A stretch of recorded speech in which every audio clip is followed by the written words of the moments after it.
മാസം മുൻപ് വത്തിക്കാനിലെ cent Peter's ചത്തുരത്തിൽ നിന്നും ഫ്രാൻസിസ് മാർപ്പാപ്പ ലോകത്തോടൊരു വലിയ സങ്കടം പങ്കുവച്ചിരുന്നു. മ്യൂസിയമായിരുന്ന ഹാഗിയ സോഫിയ എന്ന പുരാതന ഓർത്തഡോക്സ് കത്തീഡ്രലിനെ തുർക്കി ഭരണകൂടം മോസ്കാക്കി മാറ്റിയതിലുള്ള കടുത്ത ദുഃഖം. അതേ സങ്കടം പങ്കുവെക്കുന്നവരുടെ ലോകഗണത്തിൽ കേരളത്തിലെ 2 പ്രധാന ക്രൈസ്തവ സഭാ വിഭാഗങ്ങൾ കൂടി ഉണ്ടെന്നാണ് വിശ്വാസം. മറ്റാരുമല്ല, പള്ളികൾക്കു വേണ്ടി പരസ്പരം വ്യവഹാരം നടത്തുന്ന യാക്കോബായ ഓർത്തഡോക്സ് സഹോദരങ്ങൾ. ഹാഗിയ സോഫിയയുടെ വീഴ്ച എന്നും താക്കീതാണ്. ക്രൈസ്തവരുടെ പിഴകൾ നിമിത്തം പൗരസ്ത്യ റോമ സാമ്രാജ്യവും സഭാസമൂഹങ്ങളും നൂറ്റാണ്ടുകളോളം ക്രിസ്തുവൈരിയായ സാമ്രാജ്യത്തിന് കീഴ്മറന്നു പോയ ചരിത്രത്തിൻ്റെ ഓർമ്മപ്പെടുത്തൽ. പരസ്പര വൈരത്തിൻ്റെ ഇത്തരം പിഴകൾ പാടില്ലെന്ന മുന്നറിയിപ്പിന് കേരളത്തിലിപ്പോൾ വലിയ പ്രാധാന്യമുണ്ട്. യാക്കോബായ ഓർത്തഡോക്സ് സഭാവിഭാഗങ്ങളുടെ നിലയ്ക്കാത്ത തർക്കങ്ങളും തുറന്ന പോരും എല്ലാ വിഭാഗം വിശ്വാസികളെയും വിഷമിപ്പിക്കുന്നു. ദേവാലയം നഷ്ടപ്പെടുന്നതിൻ്റെ വേദന ഇസ്രായേൽ ജനത്തിൻ്റെ അനുഭവം വഴി നന്നായി മനസ്സിലാക്കുന്നവരാണ് ക്രൈസ്തവർ. അത്തരമൊരു വേദനയാണല്ലോ യാക്കോബായ സഹോദരങ്ങൾ ഇപ്പോൾ അനുഭവിക്കുന്നത്. അതേസമയം എതിർപക്ഷ മേൽക്കോയ്മയുടെ നുകത്തിൻ കീഴിൽ കഴിയേണ്ടി വന്നതിൻ്റെ ദുഃഖവും രോഷവും അമർഷവും ഓർത്തഡോക്സ് സഹോദരങ്ങൾക്കുമുണ്ട്. ഒരു കാര്യം ഓർമ്മിക്കണം, എത്രയൊക്കെ ന്യായങ്ങളും വ്യാഖ്യാനങ്ങളും നിരത്തിയാലും ഏതൊക്കെ പുസ്തകങ്ങൾ ഉയർത്തിക്കാട്ടിയാലും ചരിത്രം ഒരു കൂട്ടരെയും നിരുപാധികം പിന്തുണയ്ക്കുകയുമില്ല. ചരിത്രത്തിന് വേറെയുമുണ്ടല്ലോ അവകാശികൾ. കോടതികൾ നമ്മളുടെ ആശ്രയസ്ഥാനങ്ങളാണ്. മുഖ്യമന്ത്രിയും പ്രധാനമന്ത്രിയും ഒക്കെ നമുക്ക് പ്രമുഖരും. പക്ഷെ ക്രൈസ്തവ സാഹോദര്യത്തിൽ കണ്ടെത്തേണ്ട സമാധാനം തേടി ഇതര നേതാക്കളെ ഈ വിധത്തിൽ സമീപിക്കേണ്ടി വരുന്നത് പരാജയമല്ലേ? ഇത് പൗലോസ് അപ്പസ്തോലൻ്റെ മൊഴിയാണ്. നിങ്ങളുടെ ഇടയിൽ വ്യവഹാരങ്ങൾ ഉണ്ടാകുന്നത് തന്നെ നിങ്ങളുടെ പരാജയമെന്നാണ് അദ്ദേഹം പറഞ്ഞത്. ക്രിസ്തുവിൻ്റെ കുരിശിലേക്ക് തിരിയാതെ കോടതി വിധികൾ കൊണ്ടോ സർക്കാർ പിന്തുണ കൊണ്ടോ എതിർ വിഭാഗത്തെ കീഴ്പ്പെടുത്തി സമാധാനം കൈവരുത്താമെന്ന് ക്രൈസ്തവ സഭകൾ കരുതുന്നത് മൗഢ്യമല്ലേ? അപ്പസ്തോലൻ പറഞ്ഞതുപോലെ ദൂതന്മാരെ കൂടി വിധിക്കേണ്ടവർ ലോകാധിപന്മാരുടെ വിധിയും താങ്ങും തേടി ലോകപ്രിയരായി വെയിലും മഞ്ഞുമേൽക്കുന്നു. പരസ്പരം പല്ലിറുമുന്നു. സ്വയം ചിന്തിച്ചാൽ ലജ്ജാകരമല്ലേ? അപ്പസ്തോലൻ വീണ്ടും ചോദിക്കുന്നു, ഈ തർക്കങ്ങൾ തീർക്കാൻ മാത്രം ജ്ഞാനികളായവർ നിങ്ങളുടെ കൂട്ടത്തിലില്ലേ? കഷ്ടം തന്നെയെന്ന് പുറത്തുള്ളവർ, ക്രൈസ്തവരും അക്രൈസ്തവരും നിരന്തരം പറയുന്നത് ഈ സഹോദരങ്ങൾ കേൾക്കുന്നില്ലേ? 2 കൂട്ടരോടും നമ്മൾ പ്രിയം പറയുന്നില്ല. തർക്ക ചരിത്രത്തിലേക്ക് കടക്കുന്നുമില്ല. സ്നേഹത്തിൽ സത്യം പറയാം, ഈ തർക്കം കേരള സമൂഹത്തിൽ വരയ്ക്കുന്നത് കൊടിയ വിദ്വേഷത്തിൻ്റെ ചിത്രമാണ്. 2 കൂട്ടർക്കും നഷ്ടം നിശ്ചയം. അതിൽ സന്തോഷിക്കുന്ന ഇരുണ്ട ശക്തി 2 കൂട്ടരെയും ലക്ഷ്യമിച്ചിരിക്കുന്നു. സഭാനായകർ അത് തിരിച്ചറിയാതെ പോകരുത്. പ്രായോഗിക അവകാശികളെ മുഴുവൻ പുറത്താക്കി നിയമബലത്താൽ പള്ളികൾ പിടിച്ചെടുത്താൽ അവിടെ ക്രിസ്തു വസിക്കുമോ? അവയും ദൈവമഹത്വം വിട്ടുപോയ ഇസ്രായേലിൻ്റെ പൊള്ളയായ വാഗ്ദാന പേടകവും തമ്മിൽ എന്ത് വ്യത്യാസമാണ് ഉണ്ടായിരിക്കുക? ഔദാര്യവും മഹാമനസ്കതയും കാട്ടേണ്ടത് ജയിച്ചു നിൽക്കുന്നവരാണ്. അതില്ലെങ്കിൽ ഉണ്ടാക്കിയെടുക്കണം. നഷ്ടങ്ങൾക്ക് മുൻപിൽ ഉള്ളുടഞ്ഞു നിൽക്കുന്നവർ ഏത് പദവിയിലുമുള്ളവരാകട്ടെ എളിമപ്പെടണം. എതിരാളികൾക്കുമേൽ മേലാളത്വം സങ്കല്പിച്ചാൽ കൈവരുന്നതല്ല സമാധാനം. നഷ്ടങ്ങൾ സഹിക്കാതെ ക്രിസ്തുവിനെ നേടാനോ സാക്ഷ്യപ്പെടുത്തുവാനോ വഴിയില്ല. നാടിന് ഉപകാരികളുമായിരിക്കുമില്ല. വിട്ടുവീഴ്ചയിലേക്ക് സ്വന്തം ആലയിലെ ആടുകളെ നയിക്കാൻ ഇടയന്മാർക്ക് കഴിയണം. അതിനു പകരം ആടുകളാണ് ഇടയനെ നയിക്കുന്നതെന്ന അവസ്ഥ വന്നാൽ അത് ഭയങ്കരമാകും. പള്ളിത്തർക്കത്തിലെ ജയം മാത്രമാണ് സഭകളുടെ അജണ്ട എന്ന മട്ടിൽ എത്ര കാലം മുന്നോട്ട് പോകും? ഈ പ്രതിസന്ധിയിൽ സഹായിക്കാനും പരസ്പര സംഭാഷണം പ്രോത്സാഹിപ്പിക്കാനും സ്നേഹത്തിൽ സന്നദ്ധമാകുന്ന മറ്റു സഹോദര സഭകളിലെ പിതാക്കന്മാരെ കേൾക്കാൻ യാക്കോബായ ഓർത്തഡോക്സ് സഭാനായകർക്ക് ഹൃദയ തുറവി ഉണ്ടാകുമോ? വിട്ടുവീഴ്ച അനിവാര്യമാണ്. ഓട്ടോമൻ സുൽത്താൻമാരല്ല, എതിർപക്ഷവുമല്ല, വിദ്വേഷ പോരുകൊണ്ട് മടുത്ത് പുതുതലമുറയിലെ വിശ്വാസികൾക്ക് ഉണ്ടായേക്കാവുന്ന ഇടർച്ചയാണ് ഇനി സഭകളുടെ യഥാർത്ഥ ശത്രു. ഏത് സഭയുടെയും ശത്രു ഇടറുന്ന ഇളമുറക്കാർ വിശ്വാസം ത്യജിച്ച് ആളെ വിട്ടുപോകാൻ ഇടയായാൽ അതിനെ നേരിടാൻ കോടതി വിധിയോ സർക്കാരിൻ്റെ പിന്തുണയോ മതിയാകില്ലെന്ന് ഖേദത്തോടെ ഓർമ്മിപ്പിക്കാം. വഴങ്ങാത്തിടയന്മാരെയും എരിവ് കൂട്ടുന്ന കരിയാടുകളെയും.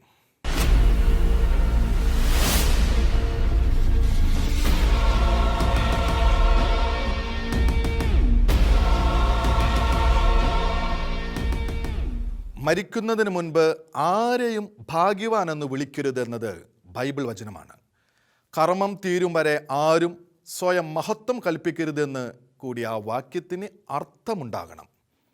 അമേരിക്കൻ പ്രസിഡന്റ് ഡൊണാൾഡ് ട്രംപിൻ്റെ അനുഭവം അതാണിപ്പോൾ പറഞ്ഞു തരുന്നത്. വിരുദ്ധ മാധ്യമങ്ങൾ എന്തൊക്കെ പറഞ്ഞിരുന്നാലും ലോക രാഷ്ട്രീയത്തിൽ എടുത്തു പറയാവുന്ന ചില നേട്ടങ്ങൾ ഉണ്ടാക്കിയിരുന്നു ട്രംപിൻ്റെ ഭരണം. എന്നാൽ ഇപ്പോഴിതാ മാധ്യമങ്ങളോ എതിരാളികളോ അല്ല, സ്വന്തം അനുയായികൾ തന്നെ അദ്ദേഹത്തെ പരാജയപ്പെടുത്തിയിരിക്കുന്നു. അല്ല, അദ്ദേഹം തന്നെ അതിന് കാരണക്കാരനായി. വോട്ടെടുപ്പിലെ ക്രമക്കേടുകളെക്കുറിച്ച് എന്തു തന്നെ പരാതി ഉണ്ടായിരുന്നാലും അദ്ദേഹത്തിന് സഞ്ചരിക്കാൻ ധീരമായ വഴികളുണ്ടായിരുന്നു. ഭരണാധിപൻ എന്ന നിലയ്ക്ക് ജനങ്ങളോട് അദ്ദേഹം തന്നെ ഉപദേശിക്കേണ്ട വഴികൾ, നിയമത്തിൻ്റെയും അച്ചടക്കത്തിൻ്റെയും വഴികൾ. അവിടെയും വിജയം കണ്ടില്ലെങ്കിൽ ധീരതയോടെ പരാജയം അംഗീകരിച്ച് യഥാസമയം ജനങ്ങളിലേക്ക് ഇറങ്ങിച്ചെല്ലാനുള്ള അവസരമുണ്ടായിരുന്നു. അടുത്ത തെരഞ്ഞെടുപ്പിൽ മത്സരിക്കുമെന്ന് ഇപ്പോഴും പറയുന്ന അദ്ദേഹത്തിന് ആ വഴിക്ക് തന്നെ നീങ്ങാമായിരുന്നു. കഴിഞ്ഞ വോട്ടെടുപ്പിൽ എല്ലാ എതിർ പ്രചരണങ്ങളെയും നേരിട്ട അദ്ദേഹം ഉറപ്പാക്കിയ പാതി ജനപിന്തുണ അതിനുള്ള ഗ്യാരൻറ്റിയുമായിരുന്നല്ലോ. ട്രംപ് ഒരു കാര്യം മറന്നു. തന്നെ എങ്ങനെയും തകർക്കാൻ കാത്ത് മാധ്യമങ്ങളും മറ്റു ശക്തികളും ഉണ്ടെന്നത്. എത്ര നല്ല ഭരണം നടത്തിയാലും തെരഞ്ഞെടുപ്പിൽ തോൽക്കാം. തൻ്റെ തോൽവി അപ്രതീക്ഷിതമായിരുന്നെങ്കിലും എതിരാളികളുടെ ക്രമക്കേടിൻ്റെ ഫലമാണെന്ന് വന്നാലും മാതൃകാപരമായ ധീരതയോടെ അത് അംഗീകരിക്കണമെന്നായിരുന്നു. ട്രംപിന് അവകാശപ്പെടാൻ എത്രയോ നേട്ടങ്ങളുണ്ട്. താൻ വന്നാൽ ലോകനാശമെന്ന പ്രചരണം തിരുത്തിച്ച് 4 വർഷം ലോക രാഷ്ട്രീയത്തെ സ്വസ്ഥതയിൽ നയിച്ചില്ലേ? ഉത്തര കൊറിയൻ ഏകാധിപതിയെ പലവട്ടം സംഭാഷണ മേശയ്ക്ക് മുൻപിലിരുത്തുകയും ഉപരോധത്തിനെ വഴങ്ങിക്കുകയും ചെയ്തില്ലേ? ജപ്പാനും ദക്ഷിണ കൊറിയയ്ക്കുമെതിരെ ഉത്തര കൊറിയ ഉയർത്തിയ ഭീഷണിയും ഏഷ്യ ഭയന്ന യുദ്ധസാധ്യതയും ഇല്ലാതാക്കിയത് നിസ്സാര കാര്യമാണോ? IS-ന്റെ ഭീകരഭീഷണി ഒതുക്കിയതും പശ്ചിമേഷ്യൻ മേഖലയെ മിക്കവാറും സ്വസ്ഥതയിലെത്തിക്കുകയും പിന്നീടായാലും ലോകം അംഗീകരിക്കും തന്നെ ചെയ്തേനെ. പാകിസ്ഥാൻ്റെ ഭീകര പ്രീണനത്തെ തള്ളി പറഞ്ഞതും ദക്ഷിണേഷ്യൻ മേഖലയിൽ ആളാകാൻ ചൈന നടത്തിയ ശ്രമത്തെ തടയിട്ട് നിർത്തിയതും ആരംഗീകരിച്ചില്ലെങ്കിലും ഈ മേഖലകളിലെ ജനങ്ങൾക്ക് മനസ്സിലാകുന്ന വലിയ നന്മ തന്നെയാണ്. ഇപ്പോൾ സ്വന്തം നാട്ടിൽ തലകുനിച്ചു നിൽക്കുന്ന ട്രംപ് എന്ന മനുഷ്യൻ യുദ്ധസാധ്യതയും സംഘർഷവും ലഘൂകരിച്ച് ലോകത്തിന് ഉപകാരം ചെയ്ത ഭരണാധികാരി തന്നെയാണ്. ഇസ്രയേലിനെ ചാരമാക്കുമെന്ന് ഭീഷണിപ്പെടുത്തിയ ഇറാൻ്റെ തലയ്ക്ക് മുകളിലൂടെ ഇസ്രയേലിനെയും UAEയും നയതന്ത്ര ബന്ധത്തിലെത്തിച്ചു. ഏറ്റവും ഒടുവിൽ ഖത്തറിനെതിരായ ഉപരോധം ഗൾഫ് സഹകരണ കൗൺസിൽ പിൻവലിക്കുന്ന സാഹചര്യമുണ്ടാക്കി. അതുവഴി ഇസ്രയേലിനെ തുടച്ചു നിൽക്കാൻ വൈരം പൂണ്ടിരിക്കുന്ന ഇറാൻ്റെ ഭീകരതാ ഭീഷണിക്കെതിരെ വലിയൊരു സുരക്ഷിതത്വ ബോധം സൃഷ്ടിച്ചു. ഈ നന്മ അംഗീകരിച്ച് ഗൾഫ് രാജ്യങ്ങൾ തന്നെ അമേരിക്കയ്ക്ക് നന്ദി പറഞ്ഞത് ട്രംപിനുള്ള അംഗീകാരമാണ്. രാജ്യത്ത് ഗർഭസ്ഥ ശിശുക്കളുടെ ജീവരക്ഷയ്ക്കായി നിലപാടെടുത്തത് എത്രയോ ഉന്നതമായ നന്മയാണ്. പക്ഷേ ഈ നേട്ടങ്ങളെല്ലാം അവഗണിക്കപ്പെടാൻ സ്വയം വഴിയൊരുക്കിയത് വലിയ വീഴ്ചയും സ്വയം ദ്രോഹവുമായി. ഒരർത്ഥത്തിൽ ലോകത്തോടുള്ള അപരാധവുമാണത്. അതിന് ട്രംപ് തീർച്ചയായും ജനങ്ങളോട് മാപ്പിന് കടപ്പെട്ടിരിക്കുന്നു. ക്ഷമാപണത്തോടെ ജനങ്ങളിലേക്ക് തിരിച്ചു ചെന്നാൽ അതൊരു വലിയ തിരുത്തലാകും, നല്ല മാതൃകയും. ട്രംപിന് അതിന് കഴിയട്ടെ. കാരണം ട്രംപിൻ്റെ ആഭ്യന്തര പിശകുകളുടെ പേരിൽ ലോകത്തിന് ലഭിച്ച നന്മകൾ അവഗണിക്കുന്ന പാത പിൻഗാമികൾ സ്വീകരിച്ചാൽ അത് വലിയ നഷ്ടമായി പരിണമിച്ചേക്കാം.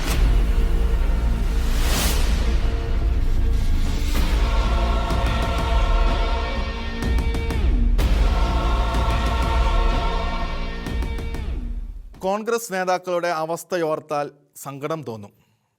പാർട്ടിയെ എതിർക്കുന്നവർക്ക് പോലും നേതാവാകാൻ ഞാനില്ല എന്ന് തീർത്തു പറഞ്ഞ ഒരാളുടെ പുറകെ എത്ര കാലമാണ് ഇവരിങ്ങനെ നടക്കുക? പാർട്ടി അധ്യക്ഷനാകാൻ കോൺഗ്രസിൽ നേതാക്കളില്ലാഞ്ഞിട്ടോ നേതാക്കൾക്ക് ആഗ്രഹമില്ലാഞ്ഞിട്ടോ അല്ലിത്. നെഹ്റു കുടുംബത്തിലെ മൈനർ വന്ന് നേതാവായാലും വേണ്ടില്ല, തങ്ങളിൽ ഒരാളെ വലുതാകാൻ സമ്മതിക്കില്ല എന്നതാണ് മനോനില.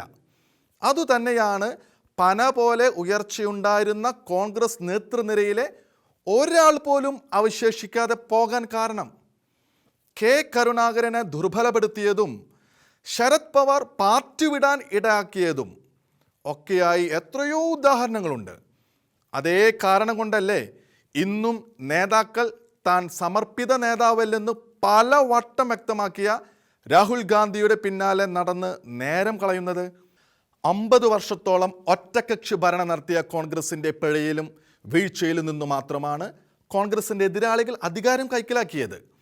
തെക്കു മുതൽ വടക്കുവരെയും പടിഞ്ഞാറ് മുതൽ കിഴക്കുവരെയും ഭാരത ജനതയ്ക്കിടയിൽ സ്വീകാര്യത നേടിയ ഒരേയൊരു മതനിരപേക്ഷ ജനാധിപത്യ കക്ഷിയെ രാജ്യത്തുള്ളൂ. അന്നും ഇന്നും അത് കോൺഗ്രസ് തന്നെ. ആ കക്ഷി ദുർബലപ്പെടുന്നത് രാജ്യത്തിന് വലിയ നഷ്ടമാണ്. പക്ഷെ ദുർബലപ്പെടുത്തിയത് ജനങ്ങളല്ല, കോൺഗ്രസിനെ വിശ്വസിച്ച ഏതെങ്കിലും വിഭാഗങ്ങളുമല്ല. കോൺഗ്രസിലെ തലപ്പൊക്കമുള്ള നേതാക്കൾ തന്നെയാണ് അത് ചെയ്തത്. എല്ലാം കയ്യിലായിരുന്ന കാലത്ത് അവർക്ക് പറ്റിയ ഏറ്റവും വലിയ വീഴ്ച പരസ്പരം അംഗീകരിക്കില്ല എന്നതായിരുന്നു. ആ രോഗം ബാധിച്ചത് കൊണ്ട് മാത്രമാണ് രാജീവ് ഗാന്ധിയുടെ മരണശേഷം സ്വസ്ഥ ജീവിതത്തിന് തുടക്കമിട്ട സോണിയാഗാന്ധിയെ അധ്യക്ഷ സ്ഥാനത്തേക്ക് നിർബന്ധിച്ചു കൊണ്ടുവന്നത്. പണിയെടുക്കാതെ നെഹ്റു കുടുംബ നേതൃത്വത്തിൻ്റെ തണലിൽ കഴിഞ്ഞുകൂടാമെന്ന് ചിന്തിച്ചവരും അക്കൂട്ടത്തിൽ ഉണ്ടായിരുന്നിരിക്കാം. അതെന്തായാലും സോണിയാഗാന്ധി സമർപ്പിതമായി തന്നെ കോൺഗ്രസിനെ നയിച്ചു. തീരുമാനങ്ങൾ ചിലപ്പോഴൊക്കെ തെറ്റിയെന്ന് പറയപ്പെടുന്നുണ്ടെങ്കിലും അവരുടെ തുടക്കകാലത്ത് ബദൽ നേതൃത്വം ഉണ്ടാകാനുള്ള സാധ്യത അവശേഷിച്ചിരുന്നു. അവർ വേരുറച്ച ശേഷം ആ സാധ്യതയും ഇല്ലാതായി. ഇപ്പോഴിതാ ദശകങ്ങൾക്ക് ശേഷം കോൺഗ്രസ് നേതാക്കൾ പഴയ രോഗലക്ഷണവുമായി ചികിത്സ തേടി ഇറങ്ങിയിരിക്കുന്നു. ഇപ്പോൾ അവർക്ക് വേണ്ടത് രാഹുലിനെയാണ്, കൂട്ടത്തിൽ മറ്റാരും നേതാവായി പോകാതിരിക്കാൻ. അത്തരക്കാരെ ജനങ്ങൾ എങ്ങനെ വിശ്വസിക്കും? നേതൃത്വത്തോട് പിണങ്ങിയാൽ ഉടൻ BJPയിൽ ചേക്കേറാൻ മടിക്കാത്ത ദുർബലമായ മതനിരപേക്ഷതയുമായി നിൽക്കുന്നവരെ ജനങ്ങൾ കോൺഗ്രസ് നേതാക്കളായി തന്നെ കാണണമോ? പറഞ്ഞാൽ തീരാത്തത്രയുണ്ട്. കോൺഗ്രസിലെ പല നേതാക്കളും തങ്ങളോട് തന്നെയും പാർട്ടിയോടും ചെയ്ത പിശകുകൾ. എങ്കിൽ പോലും ഇപ്പോഴുമുണ്ടല്ലോ ആ പാർട്ടിയിൽ ജനപിന്തുണയുള്ള കരി പുരണ്ടു പോയിട്ടില്ലാത്ത ഒരു നിര നേതാക്കൾ. ഒന്നുകിൽ രാഹുൽ ഗാന്ധി എത്രയും വേഗം ശിഷ്യരെ വിശ്രമം വിട്ട് സമർപ്പിതമായി മുന്നോട്ട് വരണം. അതിന് തടസ്സമാകുന്ന പാർട്ടിയിലെ ദുഷ്പ്രവണതകൾ അവസാനിക്കണം.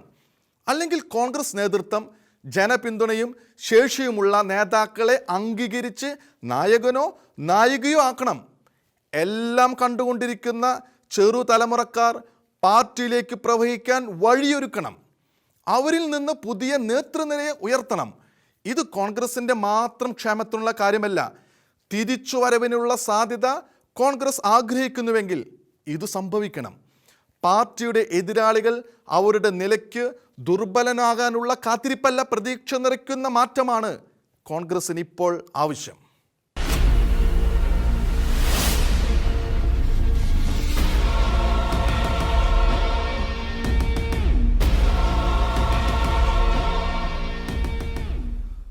നൂറ് പേരെ കടിച്ച നായയെ ആരെങ്കിലും തല്ലിയാൽ കേസെടുപ്പിക്കാൻ ചോര തിളയ്ക്കുന്നവരുടെ നാടാണ് കേരളം. കൊടും ഭീകരതയ്ക്ക് അറസ്റ്റിലായ സ്ത്രീയെ പോലീസ് ഉദ്യോഗസ്ഥൻ അപമാനിക്കാൻ ശ്രമിച്ചെന്ന് കേട്ടാൽ സഡ കുടഞ്ഞുണരുന്ന സ്ത്രീ രക്ഷാവാദികളുടെ നാടാണ് കേരളം. അഭിസാരികയെന്ന് സ്വയം സമ്മതിക്കുന്ന സ്ത്രീയുടേതായാലും ദേഹത്ത് സമ്മതമില്ലാതെ കൈവയ്ക്കാൻ അന്യപുരുഷന് അവകാശമില്ലെന്ന് വിശ്വസിക്കുന്നവരുടെ നാടാണ് കേരളം. വാളയാറിൽ നിസ്സഹായായ ഒരു അമ്മയുടെ 2 പെൺകുട്ടികൾ പീഡനത്തിനിരയായി കൊല്ലപ്പെട്ടിട്ടും ആ കേസിൽ വിചാരണ കോടതിയിൽ നിന്ന് ആരും ശിക്ഷിക്കപ്പെടാതെ പോയിട്ടും പുരുഷനോ സ്ത്രീയോ ആയ സ്ത്രീരക്ഷാവാദികളുടെ പ്രതിഷേധം കേൾക്കാനില്ലാതെ പോയ നാടുകൂടിയാണ് കേരളം. അങ്ങനെയൊരു നാട്ടിൽ സാഹചര്യ തെളിവിൻ്റെ വ്യാഖ്യാനത്തിൽ അഭയ കേസിൽ ഒരു വൈദികനും കന്യാസ്ത്രീയും വിചാരണ കോടതിയിൽ ശിക്ഷയ്ക്ക് വിധിക്കപ്പെട്ടു. അതും പെക്യുലിയർ സാക്ഷി എന്ന സിനിമാറ്റിക് ആയി വിശേഷിക്കപ്പെടുന്ന ഒരു വ്യക്തിയുടെ മൊഴിയുടെ ബലത്താൽ. ദിവസങ്ങൾക്കകമാണ് മറ്റൊരു വിചാരണ കോടതി വാളയാർ കേസിൽ ഹൈക്കോടതിയുടെ രൂക്ഷ വിമർശനം ഏൽക്കേണ്ടി വന്നതെന്ന കാര്യം കൂടി ഓർക്കുക. വിചാരണ കോടതിക്ക് സാങ്കേതികമല്ലാത്ത, നിഷ്കളങ്കമല്ലാത്ത ഗുരുതരമായ പിഴ സംഭവിക്കാമെന്ന് കേരളത്തെ അതീശക്തി കാണിച്ചു കൊടുത്ത സംഭവം. അത് അഭയ കേസിലെ വിചാരണ കോടതി വിധി കഴിഞ്ഞ് ദിവസങ്ങൾക്കുള്ളിൽ തന്നെ പ്രപഞ്ചാധിപൻ കാട്ടിക്കൊടുത്തതിന് പ്രത്യേക പ്രസക്തിയുണ്ടോ? അത് സർവേശ്വരൻ മാത്രം അറിയുന്ന കാര്യം. ആര് ശിക്ഷ വിധിച്ചാലും പ്രതികളാകപ്പെടുന്നവരുടെ ചോരക്കായി മുറിവിളിക്കൂട്ടുന്നവർ എന്തു പറഞ്ഞാലും ഒരാൾ കുറ്റവാളി എന്ന് വിശ്വസിക്കാനോ വിശ്വസിക്കാതിരിക്കാനോ ഉള്ള സ്വാതന്ത്ര്യം ആർക്കും എടുത്തു കളയാനാവില്ല.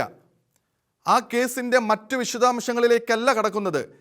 ചില കുടിയേറ്റ രാജ്യങ്ങളിലേക്ക് പോകുന്ന സ്ത്രീകളുടെ കന്യാത്വ പരിശോധന നടത്തുന്ന ഏർപ്പാടിനെതിരെ ഒരുപാട് പ്രതിഷേധങ്ങൾ ഉയർന്നിട്ടുള്ള നാട് കൂടിയാണ് നമ്മുടേത്.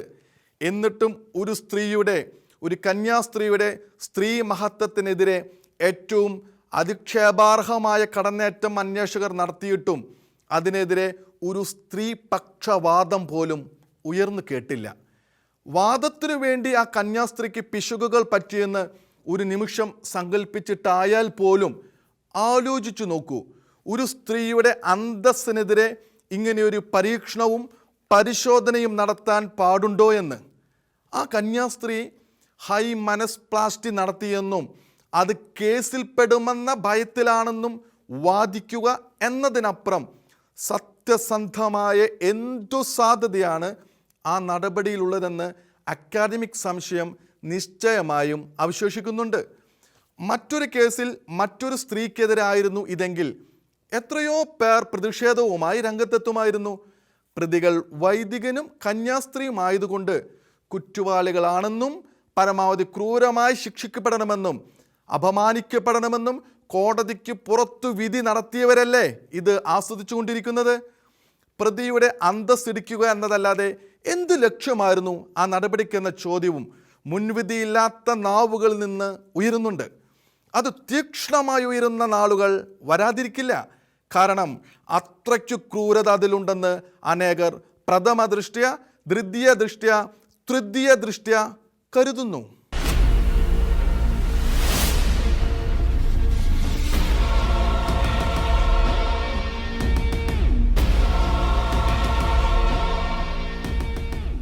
അടുത്ത ആഴ്ച ഇതേ സമയം വീണ്ടും കാണാം. കാണാത്തത് കാണാൻ, കേൾക്കാത്തത് കേൾക്കാൻ. നന്ദി.